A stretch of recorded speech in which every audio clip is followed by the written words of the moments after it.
안녕하세요. 저는 데니스입니다. 이 영상을 통해 저의 어린 시절의 이야기를 나누고 싶어요. 아마 평생 잊지 못할 것 같아요. 인정할게요. 제 최선의 모습은 아니었어요. 하지만 솔직히 말해서 이 경험은 저를 완전히 변화시켰고 심지어 저를 더 나은 사람으로 만들어 주었습니다.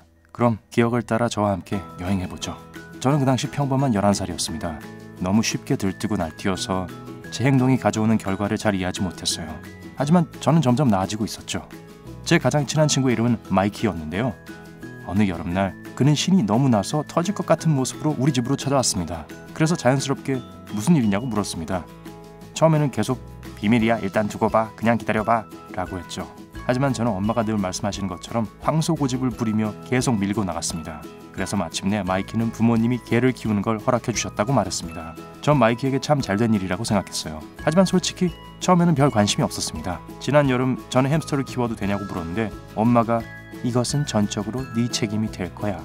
먹이고 매일 깨끗한 물을 주고 우리를 청소하고 그중 어떤 것도 잊어서는 안 돼 라고 말씀하셨던 게 기억났어요.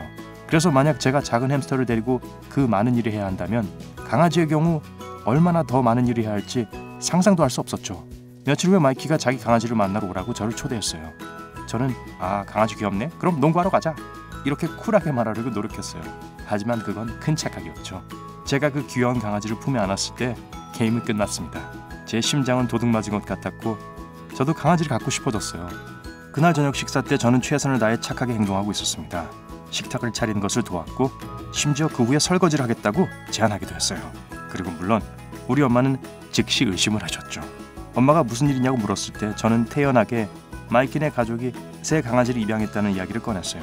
엄마는 그저 아 그래? 라고 대답하고 씩 웃었습니다. 그러다가 참지 못하고 마침내 저는 불쑥 저희도 강아지 키우면 안 돼요? 제가 모든 책임을 지고 혼자서 모든 일을 하겠다고 약속할게요. 개가 크지 않아도 돼요. 만약 저희가 공간이 없다면 소형견도 괜찮을 거예요. 산책도 자주 시켜주고 직접 훈련도 시킬게요. 간단히 말하자면 저는 엄마에게 강아지를 키우자고 설득했어요.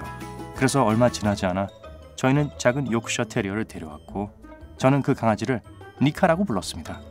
저희는 이미 니카가 집에 데려오면 필요한 많은 장난감, 침대, 그리고 필요한 모든 것들을 니카에게 사줬어요. 그 후 몇 달 동안 저는 모든 시간을 니카와 함께 보냈습니다. 니카는 세상에서 가장 멋진 강아지 같았죠.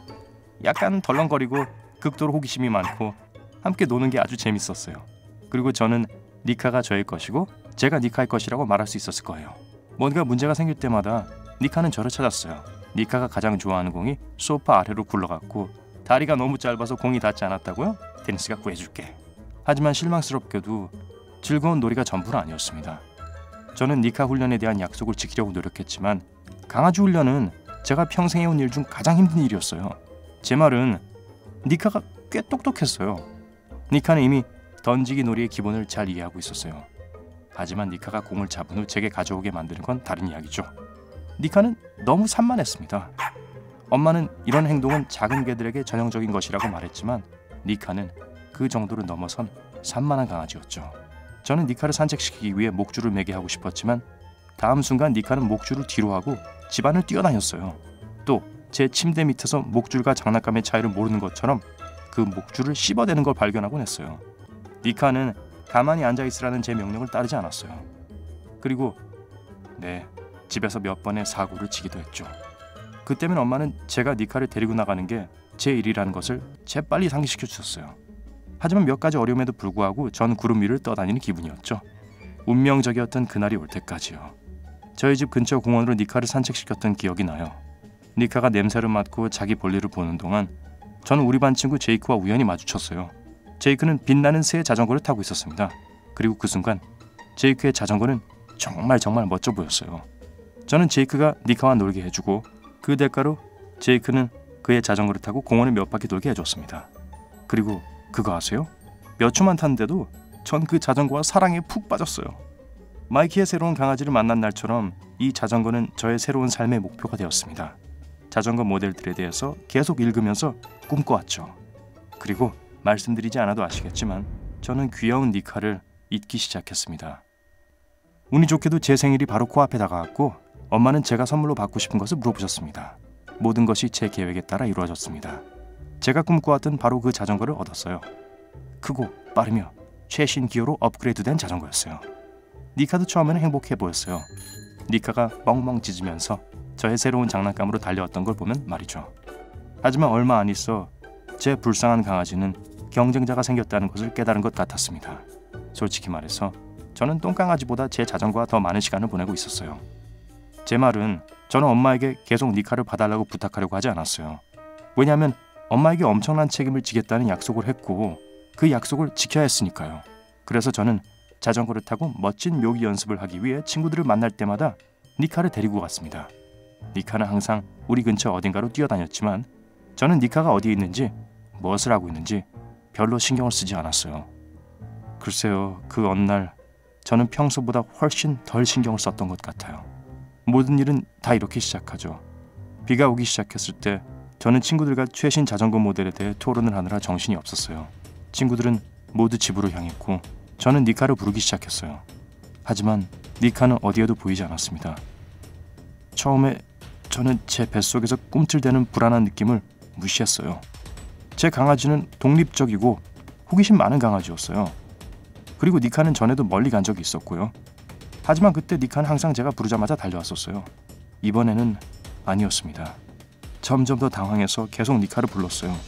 인기척도 없고 니카도 없었어요. 하지만 최악의 상황은 어두워지기 시작했다는 거예요. 엄마가 저를 걱정하실 것 같아서 집에 가야만 했어요. 돌아왔을 때 저는 엄마에게 니카가 사라졌다고 말했고 엄마는 니카 찾는 것을 도와주셨습니다. 하지만 시간이 너무 늦어서 엄마는 저를 집으로 데려가셨어요. 저는 찾는 것을 포기하고 싶지 않았지만 엄마는 니카가 곧 무사하게 나타날 거라고 계속 저를 안심시켜 주셨어요. 그날 밤 잠을 거의 못 잤어요. 제 침대에 누워서 베개를 흠뻑 적시고 눈물을 머금은 채로 천장을 올려다보고 있었어요. 계속 밖에 있는 어딘가에서 물에 젖고 배고파하며 무서워서 덜덜 떠는 니카에 대해 생각했습니다. 저는 니카가 항상 자던 제 침대 부분을 보면서 죄책감을 느꼈어요. 어떻게 우리 니카를 잃어버릴 수가 있지? 그날 밤을 생각하면 저는 영원히 존재할 것 같았던 근심 없고 미성숙한 소년을 그날의 경험이 변화시켰다는 것을 확실히 알고 있습니다. 저는 책임감이 무슨 뜻인지 깨달았고 제가 첫 번째 아주 중요한 인생의 교훈을 이번 실패로부터 배웠다는 것을 인정해야만 했습니다. 아침이 되자 저희 집 현관문을 두드리는 소리가 났습니다. 잠시 후 엄마가 제 이름을 불렀어요. 급하게 나왔을 때 본 건 처음 본 여자분이었어요. 더러워지고 부들부들 떨고 있었지만 니카는 그분의 품에 안겨 있었어요. 제가 얼마나 안심을 하고 행복했는지 여러분은 상상도 못할 거예요. 그분은 제게 니카를 건네주었고 저는 강아지를 가슴에 꼭 껴안으며 울음을 터뜨렸습니다. 그러니까 방금 아침에 공원에서 조깅을 하고 있었는데 덤불 속에서 뭔가 훌쩍거리는 소리가 들렸다고 합니다. 확인을 하러 갔더니 땅속에 있는 구멍에 빠져서 그곳에 갇힌 것 같은 우리 니카를 발견하신 것이었죠. 땅 위로 돌아가지 못하고 니카는 도움을 청하며 울고 있었습니다. 저희 전화번호가 니카의 목줄에 새겨져 있어서 그분이 엄마에게 전화를 했고 엄마는 저를 놀라게 하고 싶어 했다고 그러네요. 그리고 우리 집 주소를 알려줬다고 합니다. 그런데 가장 가슴이 아팠던 건 니카가 저를 보고 너무 신나했다는 거예요. 니카는 아무 일도 없었다는 듯이 제 얼굴을 핥고 꼬리를 흔들었어요. 천진난만한 우리 강아지는 밤새도록 추위에 떨고 젖은 채로 배고파하고 혼자 있어야 했던 것이 제 잘못이라는 것을 전혀 몰랐습니다. 니카는 여전히 저를 사랑했고 저를 만나서 기뻐했지요. 저는 이제 개를 키우는 것은 책임감을 배우는 것만이 아니라는 것을 알게 되었어요. 여러분을 무조건적으로 사랑하고 최고만을 받을 자격이 있는 친구도 생기게 되는 거죠. 여러분의 첫 번째 반려동물은 어떤 동물이었나요? 그리고 그 경험이 소중한 삶의 교훈을 가르쳐 주었나요? 아래의 댓글로 알려주세요. 여러분이 오늘 새로운 뭔가를 배우셨다면 영상에 좋아요를 눌러주시고 친구와 공유해주세요. 아직 가시면 안 돼요. 아직 확인하셔야 할 2000개 이상의 재미있는 영상을 준비했습니다. 왼쪽 오른쪽 중 하나를 선택하신 후 즐겁게 감상하시기만 하면 돼요. 삶의 밝은 면과 함께하세요.